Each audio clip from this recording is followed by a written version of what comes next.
figured out that the story of the finishing generation is the story of the return from captivity. Joel prophesied it. That the generation that will finish the work on the earth will look exactly like the generation that returned from the captivity. But just keep that somewhere. Maybe take that to your study.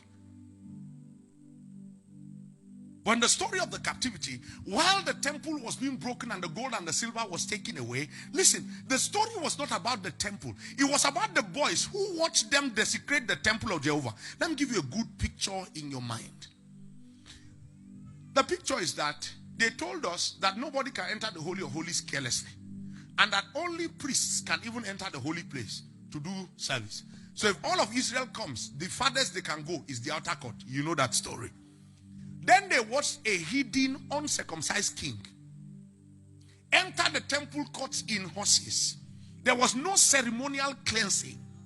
They were cursing and speaking evil as they walked into the temple, desecrated the temple, walked maybe all the way into the Holy of Holies, looking for any article that was goodly. Now, Israel and the boys in Judah were watching while it happened.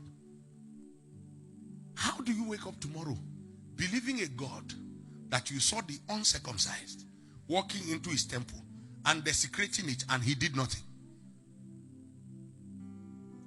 God told me, he said, every time you see the temple trampled under, the story is not between God and his enemies. It's always between God and his children.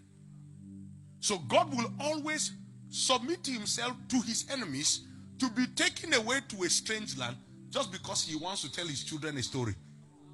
Listen, and every time God arrives at the strange land, the first burden of proof upon God is to prove to his enemies, you did not capture me.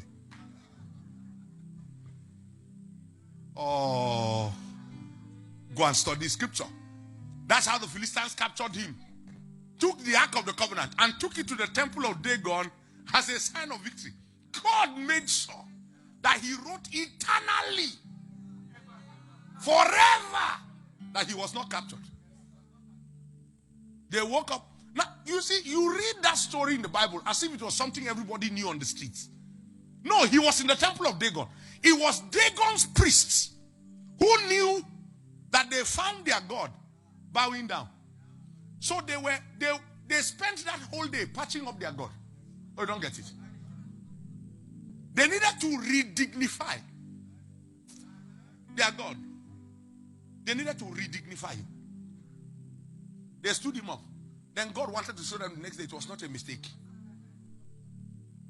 They came back, they found him on his face with his hand and feet cut. Then they told themselves, let's carry this thing away from him before he kills all of us.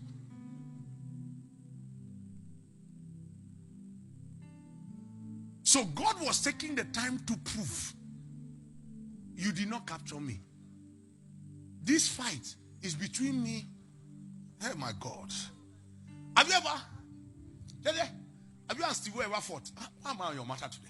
Have you and Steve ever fought in the house? And the house was hot. Then Steve left. Did you drive him? No, he did not drive him. He left. If he goes somewhere and another babe comes to him where he's taking air and says, I'm your new wife, that's when the girl will realize that he left the house does not mean that he's not married. God is in an eternal covenant with his children.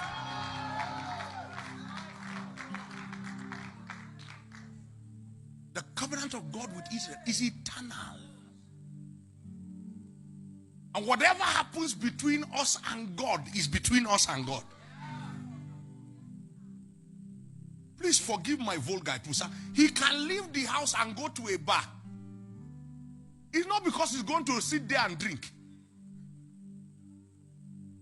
He sits in a bar and you might end up coming to find him evangelizing everybody in the bar. He's just waiting for his wife to know that she has annoyed him. Let her suffer small and look for him. That's the story between God and his children. So God has never been captured. That's how he got to Babylon. They packed all his things, then packed his boys into Babylon. It was his plan. He wrote it. He even told them before they packed them that they are coming to pack you, Polo. Just get set. So they watched them desecrate the temple of their God. And they watched the God. He was carried too like a captive to Babylon. When he got to Babylon in Daniel chapter 2, his first assignment was to prove to Nebuchadnezzar, you did not catch me. So God arrived Babylon. When he arrived Babylon, the king went out to eat grass. No, you don't understand it. No, you didn't get it. So God had to prove to Nebuchadnezzar first that there's only one king in town. So he sent the king away from the throne to eat grass. You see, you read the Bible very simply, so you don't understand many things. How do you think of the possibility of the king of a land eating grass for 7 years? Don't you think that the people who serve in his temple or serve in his courts would have done their best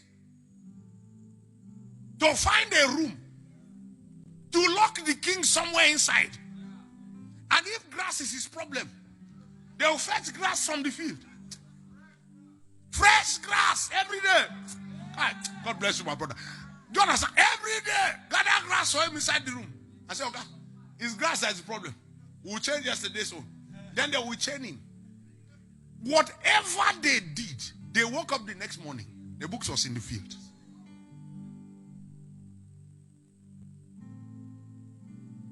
For 7 years.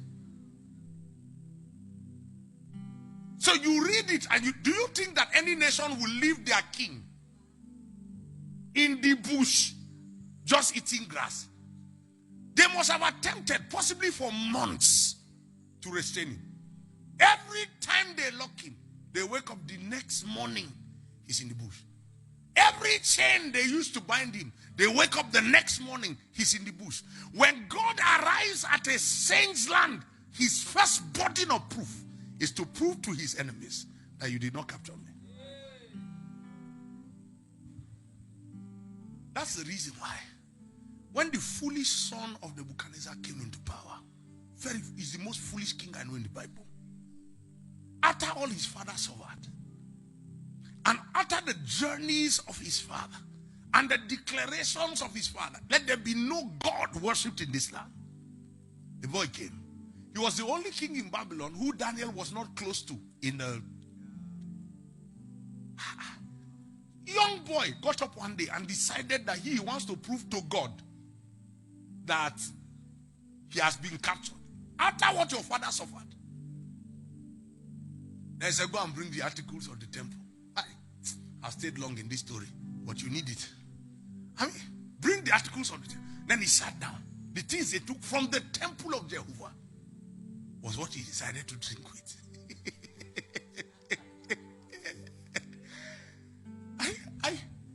The way I used to imagine it is like God was sitting down. Then an angel ran in. Said, Lord, Babylon. God said, we have sorted Babylon now. Babylon is in order. Daniel is in charge there. He said, no, you remember they took Daniel out of the court? He said, yes. He said, that boy, he took your corpse. God said, where is he? Then the finger of God just left. See, you see, I know you read the Bible and you heard that Belshazzar saw a hand writing on the wall. No, I don't believe it like that. I believe that the hand went to his drunken head and slapped it first. Bah! Because something must have led his eyes. So they slapped his head first. Bah! Then he saw the hand going to the wall. Then the hand wrote, Mene. It's not Hausa. It's not Igbo. Okay, sorry. It's not Jewish. It's not Babylonian. It's not Medes. It's not Persian. He has never heard the language. It's because he has not been to northern Nigeria. It was in Hausa God wrote. God wrote Menenene.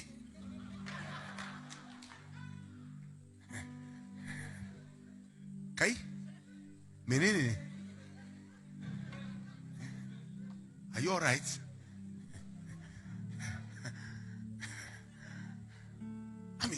God wrote. You know, the record of scripture is interesting. That his knuckles, his knees were knuckling together. Bah, bah, bah. He says, send anybody. Somebody in the palace said there is one Daniel. How do you forget that a Daniel exists? How?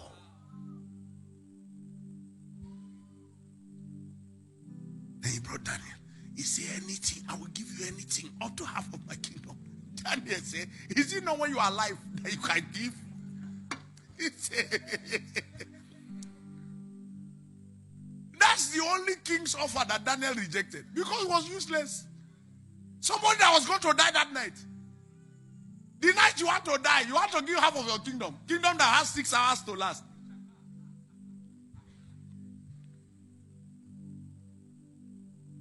And I told him, keep your rubbish kingdom to yourself. He said, I'll tell you the interpretation. He said, tonight, God will kill you. God's first burden of proof. Every time his enemies believe that they have captured him. And let me tell you something. You can put it underlying. I perceive that God has entered that burden of proof over this nation. People who are gloating over the church, who believe that they have had the church under control, they are provoking the burden of proof of God to say that the story called Nigeria, the enemies of God are not inside. It's a story between God and his children. Don't be caught in the crossfire.